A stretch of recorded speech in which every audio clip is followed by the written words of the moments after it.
Hi, welcome to Geekology. I'm David Spedia. And I'm Sven Harvey.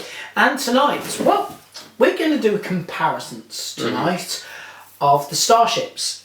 We've been asked a couple of times by our viewers why we enjoy the Eaglemoss model so much.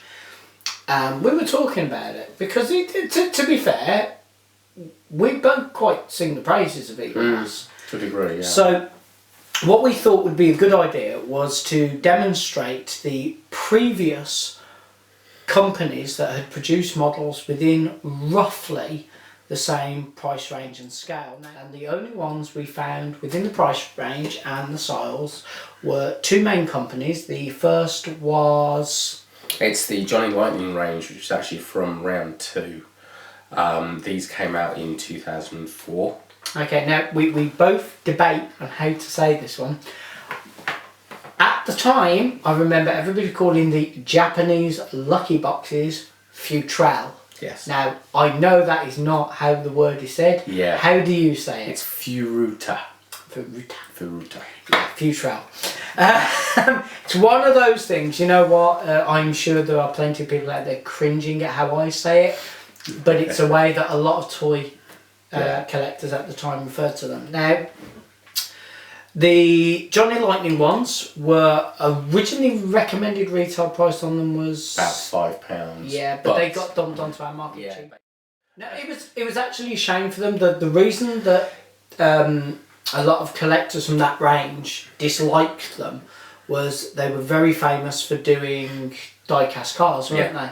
And when these models came out, to be fair, I thought they were going to be as well. We were all very enthusiastic and we're going to get die-cast ships.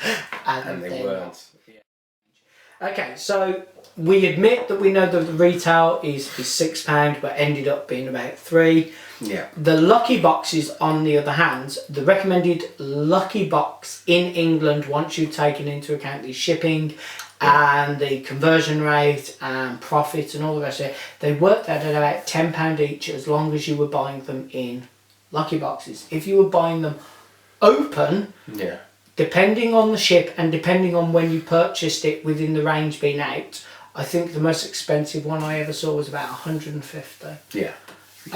Just because there was one for every 3 cases or something ridiculous. Yeah, it was something ridiculous. But funnily enough, eBay and all the rest of it sliced that down because once they'd been out for a decent amount of time, the prices became more realistic, and I think the rarest one went for about £30 in the end. Yeah, I mean, even the cheapest one had a tendency to be about £6. Yeah, when they were being sold £10 through. for a...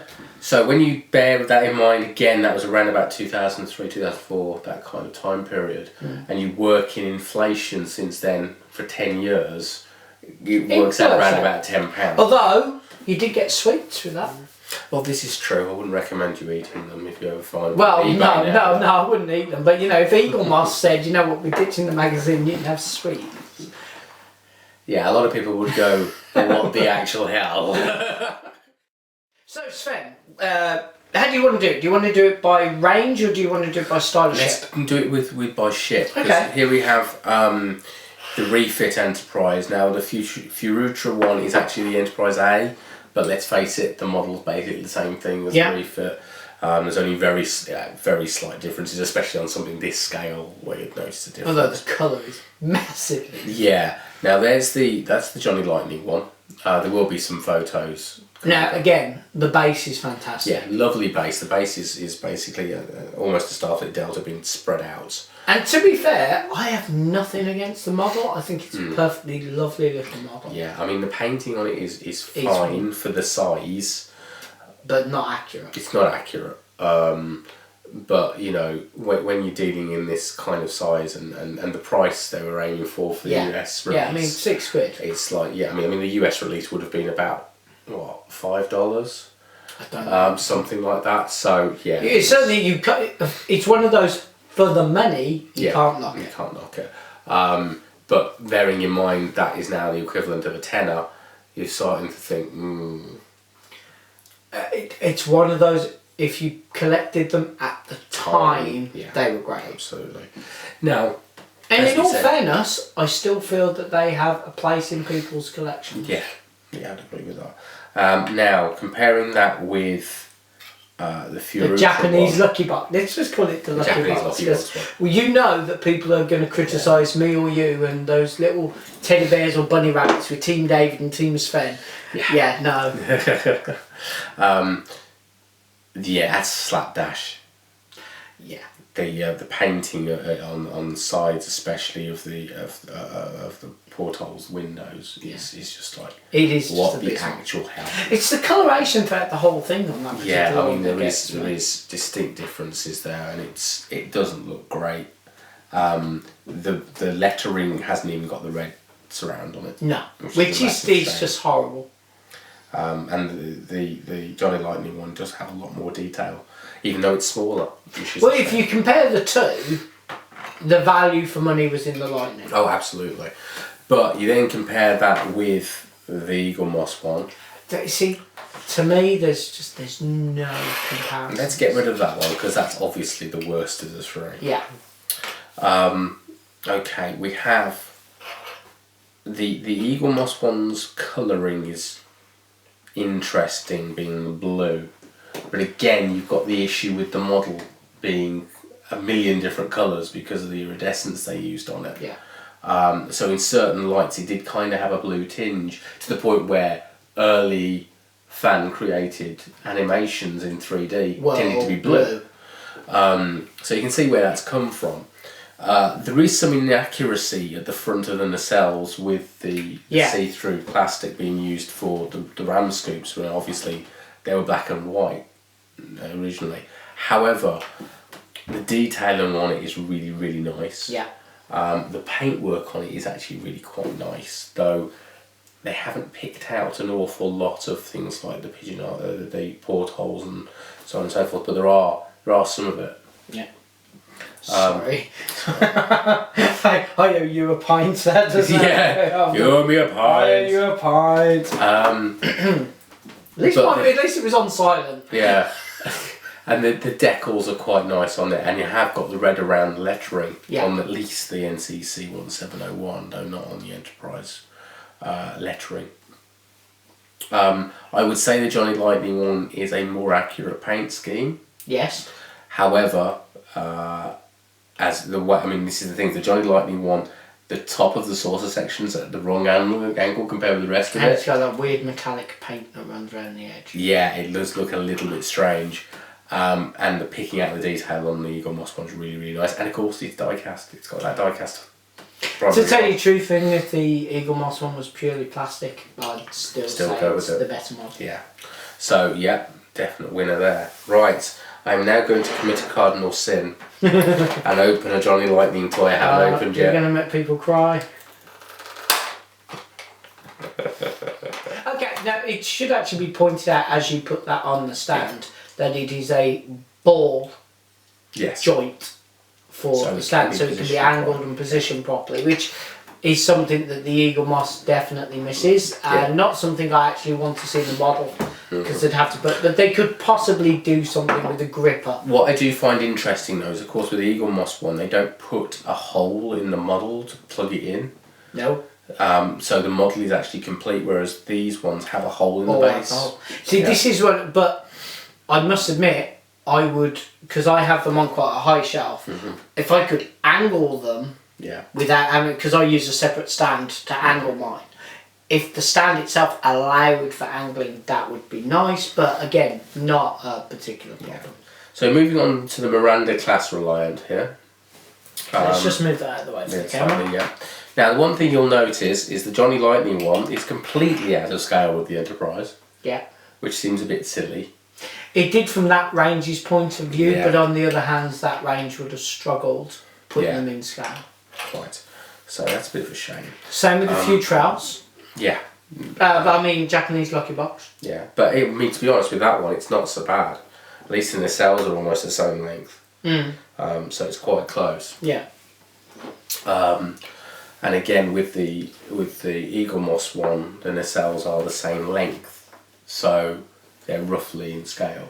You see, I never even contemplate, because in my head I'm like, they're not in scale, they're never going to be in scale. So I don't really think of Eaglemoss that way, so it's not a comparative. The thing is, at the end of the day, you're looking at the individual models more with that. with the Eaglemoss, because they're literally covering so many different ships from different eras. The sizes are all over the place. Now you see, for me, I like the paint job on this. Yeah. But I dislike the model.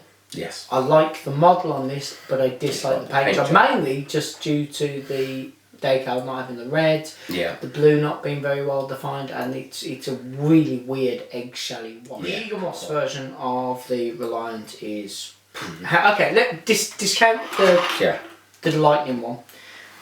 Let's just compare these two. Right, Sven, do you want to lead off with? Yeah, well, I mean, the Reliant from Eaglemoss has Aztecing on it, so you've got the individual panels being picked out a little bit more. The colour scheme is more sensible because this egg colour, it doesn't make any sense. No, it's ridiculous. You know, there's the red lines are on the top as well, which was one of the unique things for the Miranda class when they did the model. And let's face it, it's the scale comparison with the other model in the range of the Refit is much better with the Eaglemoss one as well. So what were you saying? You were saying something about the nacelles, weren't you? Yeah, the nacelles for the two models are completely wrong if you compare the back fin to the side fin of this. Aside from the colour variations, it's just not right. Not right. I mean, don't get me wrong. I was very chuffed to have one in my collection. And I paid an embarrassing amount of money. Yeah. Because I bought them the wrong end. Well, it's not really the wrong end. I bought a complete set when they were just becoming popular. Yeah. And it was I mean, you got to bear in mind, eBay didn't really exist at this stage. Not the way it does now. And I managed to get them from a toy collector, and I did a good deal. And I was at the time, I was very thrilled. And they went up several stages after I purchased them, but then they plummeted, and they've always remained in that low spectrum. So in hindsight, I wish I'd not, but on the other hand, at the time, I was very happy. And to be honest, up until the release of the Eaglemoss. Up until the release of these, I mean, the thing is though, we've all got Starships kicking around that we like for one reason or another that aren't. I mean, for me, and it's a shame that we couldn't count it in this range because the value of it's ridiculous. The Galoob Enterprise D, for me, is by far... I mean, don't get me wrong, I know that the paint job and all the rest of it is superior on the Corgi. Yeah. There's the 30th anniversary, all singing, all dancing, blah, blah, blah. Yeah. But I love the Galoob. It was completely die-cast, the saucer separated. It was wonderfully detailed. The painting on it was okay. Yeah. Wasn't great in comparison to this. But the thing is, but for its time, it's an amazing toy. And it was released as a toy. It is a toy. It's not a model. It was a toy, definitely. So, and pitched as a guess what? Play with it. Yeah, exactly. So we've all seen the chipped ones and half the paint. I've got one mint in packaging, and I've got several loose because I'm a sucker. I will go past the collector's fair, and some collector will be selling them off dirt cheap. And in my head, the little voices go, "Oh, they only want such and such. Pick it up. You know, your kids will play with it at some stage." Just because it grieves me to let them go. They were a lovely toy, but that's beside the point. So Eaglemoss, yay. So we've got a second model there where Eaglemoss wins quite happily. Now, some of our watchers are going to be very glad that they didn't get to see you take this out of the box. Yes. And just so that you don't forget, you were impressed by the base. Yes, the base. This is the thing. Is the series. I've never opened a Series 3 Johnny Lightning before. Nope. And the bases look plastic when you look at them through the bubble. It's not. It's metal. Which mine are in box, so can't comment. And even then, I've not completed my set. Yeah. Never got around to it. It's bizarre. You always meant to. Now, we have to say that the Johnny Lightning has one big bonus that none of the others have, which is the saucer separates. But it doesn't have a stand. Doesn't have a stand. Obviously, we never saw that happen in All Good Things in the episode. No, but logic would dictate it could probably do it. Though whether that big cannon on the bottom would still work. You know what? I think the cannons would work on both. Because look, it's still got a cannon here. So you know what? It might be like the classic Trek phaser. This is the drive, that's the focus. Yeah. Right. So that's quite intriguing. Yeah, we like that. So it wins massive points for that. Yeah. It's also really busy and got lots of little detailing on it, which is fun. Yeah. But on the downside, it's got really lots of detailing. It's really busy. Right, let's just quickly look at that and then get rid of it. Because the Furuta one, Japanese Lucky Box. Japanese Lucky Box one is awful. Yeah. There's just no. It's too small, no detail, just no. Isn't it weird when you compare this one to that one? Yeah. You would not even think they're the same range, would you? It's a massive difference. The quality on that is just, Yeah. Okay, so so we agree that this one and this one are the ones you have to compare. Yeah. And well, there's no comparisons. I mean, don't get me wrong, it's lovely. Yeah. I mean, and the cells on that are Stubby. just stubby and too square. Yeah. And they don't taper properly, and it just it doesn't. They doesn't look right. I do like the paint scheme. Yes. But on a model this size, it's too. As you said, it's too busy. They've tried to pick out too much, and it's a bit of an eyesore. Though it is nice that they've put the red lines around the numbering for the. It's weird, isn't it? That's the one thing that we all sort of go, I miss that, please put that back. But I think back in the day, in the 80s and 90s, we were all using paint programs on our computers with the font, and we always painted Go on, confess it. I know what you're thinking. Paint. It's deluxe paint. Okay, guys, because I know for a fact that a lot of our viewers who do not subscribe to Sven's enthusiasm for Amigas do not know what deluxe paint is. For those of you who do not, there's a link down below. Yeah. Great computer, great program, massively ahead of its time, but unfortunately today's generation don't know what you're on. No, quite. But so we should do a format on that. Why haven't we done a format on that? Coming up on format. Deluxe paint. Deluxe paint. As used by Andy Warhol. Yeah. God, forgotten about that. Yeah. Right, so let's go back to comparing these two, and just put the only drawback with that one is the fact that red lines aren't around the registration number and the nameplate. Yeah, but on the other hand, it makes up for being far more accurate, for being far more realistic, for the scale looking right, for it not for a thousand reasons. Yeah, that's the better model. Though, let's be honest, the Shady Prize has a slightly better colour scheme. You know what? If we're going to go along that line, I quite like the Hallmark tree ornament. Oh, yeah. It is a bit brighter, isn't it? It lights up. And it lights up, yeah. No, it's detail, and the costing means that it can't be included in this. But yeah. It still makes you want to put any LEDs in these, though, doesn't it? Yeah, it really does. It really does. So, for the 3 Nacelle Enterprise D, who wins? Yeah, 3 Nacelle. It's Eaglemoss. It's Eaglemoss. So, Eaglemoss gets it. This is it. There's just no comparisons for the quality. See, the thing is, right, let's group all these back into their little sections. Okay. Yeah? Well, the ship. Right. No, into the manufacturers. Okay. Okay, so we agreed the criteria, which was going to be price and size. Yeah. Are you happy that we've got a realist? Okay, right. The Johnny Lightning didn't in the UK reach its original retail. They were pretty much dumped at £3 on the market. At £3, I totally think everybody should grab them. Yeah. They're great. But they go for £10. But they go for £10 now. So now at a tenner, you only pick the one for the ship that you really like. And it's worth bearing in mind they really didn't sell over here because all 3 waves were sent through betas at £3 each together. Yeah. So they were literally just dumped as a whole. Yeah. So they didn't work. Now, Japanese collector boxes, Futura, blah, blah, blah, blah, blah, blah. Sven will now put a link down below for the correct spelling. Please tell me you've done that. You've not just made me say that and it's not there. We'll see. There's a scrolling message going, Dave thinks I put this there, but I didn't. Maniacal laugh. Right, okay.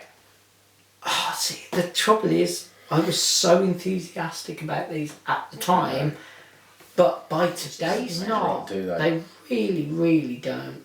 And the later waves, I just, no. They cheapened them up. You know what? seriously, and I've got a complete set for the first and second wave, and I've got the pin badges. The pin badges are totally worth collecting still. I would not collect these lucky ships. No. I wouldn't even if you had to cherry pick them, still would not bother with them. They are waste of time. Because this is the price, with the price that they cost now, which is about 10 each, if not a little bit more. They're just not worth it.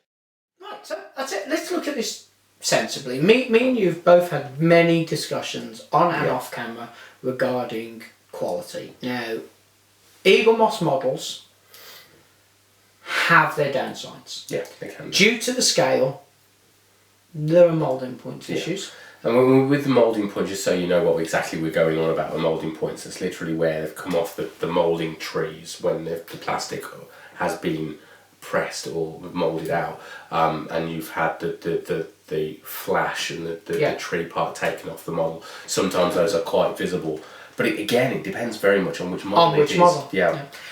We've had many discussions about varying paint jobs. We've had many discussions about join points where things are just not aligned properly.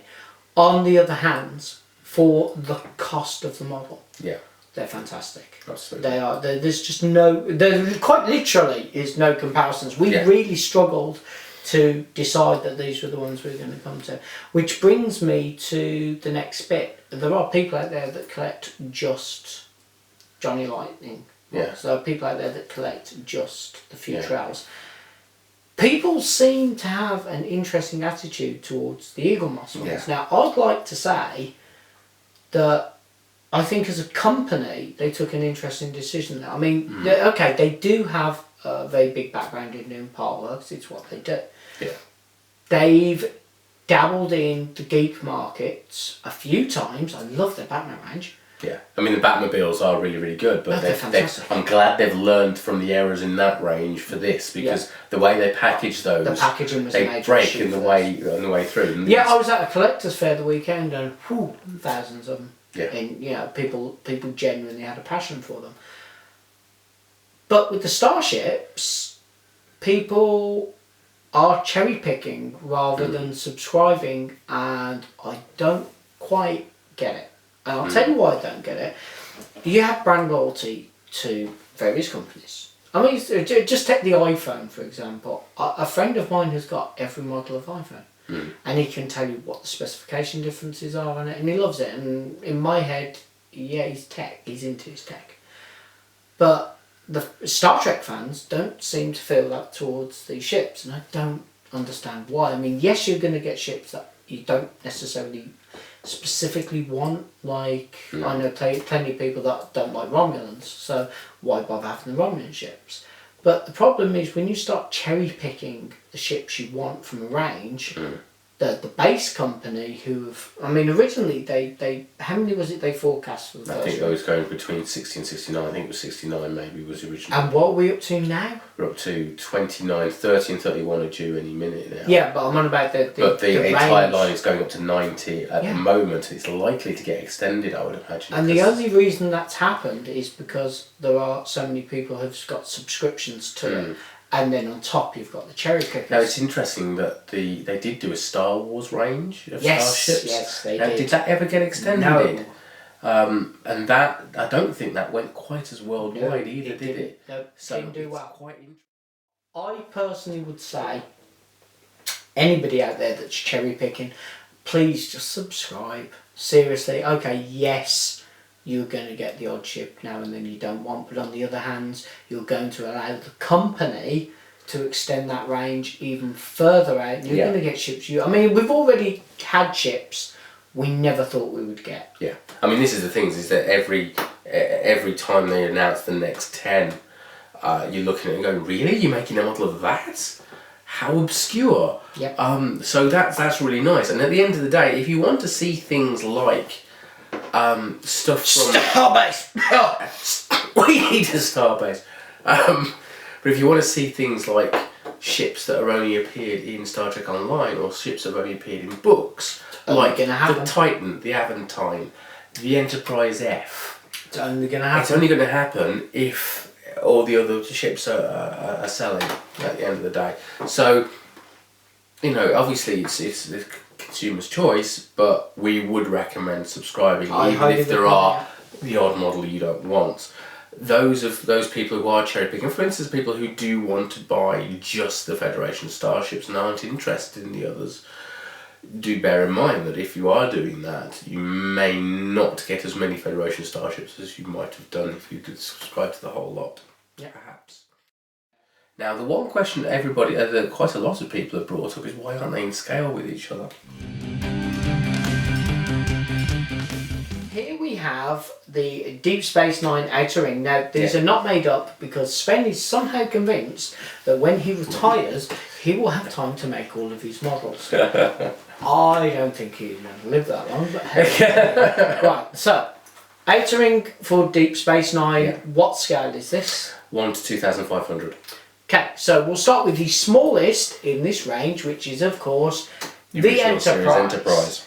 Okay. So there's the saucer section, right there, in comparison. Which, to be fair, is slightly smaller than the Eaglemoss. Yes, exactly. Then we have the Refit, which, funnily enough, is just a little bit scraping under, edging under. It's not a huge amount of difference, but it's a little bit smaller. Right, now we go to the Excelsior. Yeah, which when you compare it... Massive difference. Yeah, I mean, look at the difference in the saucer section size there.